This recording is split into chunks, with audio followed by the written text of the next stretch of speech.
जनस्वराज की ताकत है कि नीतीश कुमार को घुटने पे आना पड़ा, 400 को 1100 करना पड़ा। जो पेपर ने छापा है कि नौगछिया में एक बांध 27 दिन पहले बनाया गया और 27 दिन बाद वो बांध गंगा मैया के गोद में समा गया और 7 करोड़ रुपया उसमें लगा। और उसका ये साक्ष्य है कि उसमें मात्र 12 लाख रुपया का मट्टी डाला गया। 3 महीने से पलायन भी उनके लिए मुद्दा हो गया, शिक्षा भी उनके लिए मुद्दा हो गया, महिला भी उनके लिए मुद्दा हो गया, वृद्ध भी उनके लिए मुद्दा हो गया। भाई कह देने से तो पलायन रुकेगा नहीं। आपके पास आंकड़ा होना चाहिए कि कितने लोग पलायन किए और किस माध्यम, हमारा रिसोर्स क्या है बिहार में। हम रोड के दोनों साइड चले जाइए, आपको विकास की गंगा दिखेगी। ये जितने भी विधायक जीते हुए विधायक हैं, ये सिर्फ और सिर्फ सत्ता लिप्तता में जी रहे हैं। मेरा नाम कुमार अनुज सिंह है और मैं राज्य अभियान समिति सदस्य हूँ और जन स्वराज का संस्थापक सदस्य हूँ और जिले का एक कार्यकर्ता हूँ। देखिए, आपने जो कहा कि जन स्वराज किन किन मुद्दों पे चुनाव लड़ेगी, जी बिल्कुल स्पष्ट है। लोगों को हम लोगों ने घर घर जाके बता रहे हैं कि हमारा पहला है शिक्षा, दूसरा है पलायन, तीसरा है रोज़गार, चौथा है महिलाओं को उचित मूल्य पे दर पे ऋण देना और किसानी। तो इस पे मैं आपको रोकना चाहूँगा कि जैसे कि आपने कहा शिक्षा, रोजगार, जो अन्य बातें कही आपने, इस मुद्दे पर अभी जो है विपक्ष भी चुनाव लड़ रही है और विपक्ष भी इस बात को शामिल कर रही है। जनस्वराज का उससे क्या अलग है? देखिए, ये जनस्वराज की ताकत है। आज आप पत्रकार हैं, आप पहले भी बहुत सारा चुनाव कवर किए होंगे इस बिहार में, मगर ये जनस्वराज की ताकत है कि आज विपक्ष पलायन पे बोल रहा है। आप देखें, पिछले 8 महीने से विपक्ष परेशान था कि हम करें क्या। अब 3 महीने से पलायन भी उनके लिए मुद्दा हो गया, शिक्षा भी उनके लिए मुद्दा हो गया, महिला भी उनके लिए मुद्दा हो गया, वृद्ध भी उनके लिए मुद्दा हो गया।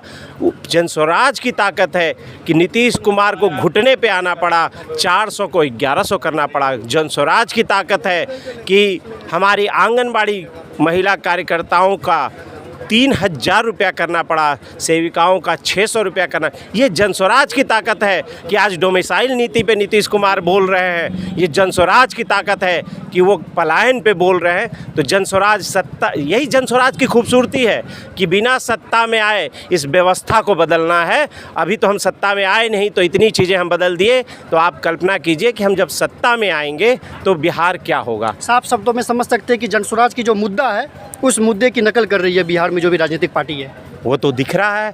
आप पिछले 17-20 सालों से राज कर रहे हैं। उस समय आपको 400 रुपया नहीं दिखता था, उस समय आपको आशा आंगनबाड़ी नहीं दिखती थी, उस समय आपको लाठी दिखता था। बच्चे जब अपनी हक की आवाज़ उठा रहे थे तब आपको लाठी दिखता था। बच्चे जब आप पेपर लीक कर देते हो, आपको बोलने जाते हैं तो आप उनसे मिलते नहीं हो, उन पर लाठी बरसाते हो। आप बच्चे जब यहाँ से पलायन कर रहे थे तब आपको पलायन का मुद्दा नहीं दिखता था। तो ये तो साफ साफ दिख रहा है कि हम जो कह रहे हैं वो धरती पे एक एक जगह अंकुरित हो रहा है और वो अंकुर अब फल बनेगा तो और मिठास आएगा। क्या लगता है कि बिहार में पलायन जनस्वराज रोक पाएगी? एकदम 100%। देखिए, किसी भी कार्य को करने के लिए उसका प्लानिंग होना चाहिए और विज़न होना चाहिए। तो प्लानिंग ये है कि जनस्वराज कैसे रोकेगी। भाई कह देने से तो पलायन रुकेगा नहीं। आपके पास आंकड़ा होना चाहिए कि कितने लोग पलायन किए और किस माध्यम, हमारा रिसोर्स क्या है बिहार में। हमारा रिसोर्स है हमारा मैन पावर। हमारे पास जो मैन पावर है वो पूरे वर्ल्ड में सप्लाई है। आप देख लीजिए, लेबर से लेके और साइंटिस्ट तक बिहार से पलायन कर रहे हैं। तो हमारे शीर्ष नेतृत्व ने और हमारे माननीय नेता ने प्रशांत किशोर जी ने कहा, इस बिहार को सर्विस सेक्टर का हब बना देंगे। और सर्विस सेक्टर बहुत बड़ा क्षेत्र है, उसमें बहुत सारी चीज़ें होती हैं, उसको आप कल्पना नहीं कर सकते हैं। दूसरी बात, एक बात और मैं रोकूंगा, जहां आप खड़े हैं ये कोसी क्षेत्र है और कोसी के ये कहर है कि आप ठीक इसके पीछे जाइएगा तो कोसी का कटान आप देख सकते हैं। 35 सालों से ये दोनों सरकारें, कभी कोसी प्रोजेक्ट, कभी गंडक प्रोजेक्ट, कभी महानंदा प्रोजेक्ट के नाम पे लूट जो चला है। हमारे माननीय प्रशांत जी कहते हैं कि हम एक प्रोजेक्ट लाएंगे और पूरे बिहार को, उत्तर बिहार जो बाढ़ से ग्रसित है, मध्य बिहार जो पानी के जमाव से ग्रसित है और दक्षिण बिहार जो सुखाड़ से ग्रसित है, उसको एक बार में ख़त्म कर देंगे, ये सोच होना चाहिए। क्या लगता है बिहार की जनता प्रशांत किशोर को मौका देगी इस बार? वो आप आज आए हुए लोगों से पूछ लीजिए। आप एक छोटे से कम समय में बुलाए हुए इतने लोग अगर इकट्ठा हो सकते हैं तो आप प्रशांत जी की सभा को देख लीजिए कि बरसात में भी कौन से नेता हैं आज बिहार में इस लेवल पे जिनको सुनने के लिए लोग बरसात पे कुर्सी ओढ़ के 2-2, 3-3, 4-4 घंटे खड़ा रहते हैं। मुझे एक कोई नेता का नाम बता दीजिए, ऐसा कोई नेता नहीं है। सर, बीरपुर विधानसभा में बीजेपी का विधायक है, तो विकास का तो गंगा काफ़ी तेज रफ्तार में बहा होगा यहाँ पे। मैं आपसे एक आग्रह करूँगा, आप यहाँ से निकल के इन दोनों साइड, ये रोड छोड़ दीजिए, रोड के दोनों साइड चले जाइए, आपको विकास की गंगा दिखेगी।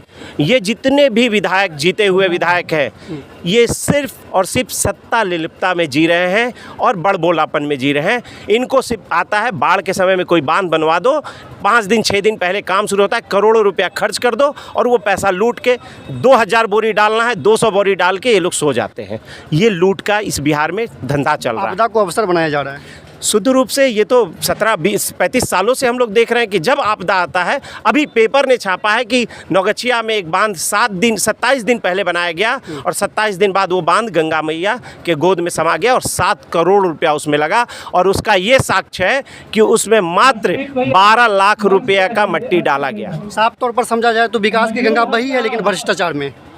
भ्रष्टाचार तो ये है कि देखिए, जो शीर्ष पे बैठे हमारे मुख्यमंत्री हैं, वो अपने को इंजीनियर कहते हैं और इतने शातिर इंजीनियर हैं कि उनको पता है कि पैसा कहाँ से कमाना है, तो एक ही दीवार को तोड़ती हैं और उसी दीवार को जुड़वाते हैं। मैं छोटा सा उदाहरण देता हूँ। आप देखिए, पूरे बिहार में पंचायत भवन बन रहा है, पूर्व में भी पंचायत भवन बना है, मगर वो पंचायत भवन आज तक उद्घाटन नहीं हुए, नए पंचायत भवन बनने लगे। तो इससे आपको साफ परिलक्षित होगा। और जो पंचायत भवन अभी वर्तमान में बन रहे हैं, उसका कमीशन 40% है।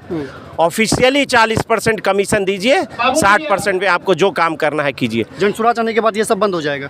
भैया, जनसुराज जो है ना, एक जिन्होंने लूटा है इस बिहार को, उनके घर से पैसा निकाल कर जनता के बीच में खर्च करेगी। ये हमारे मान्य नेता का गारंटी है, हम जैसे छोटे नेता का गारंटी है कि ये हो के रहेगा और बिहार का भविष्य बदलने वाला है 2025 में।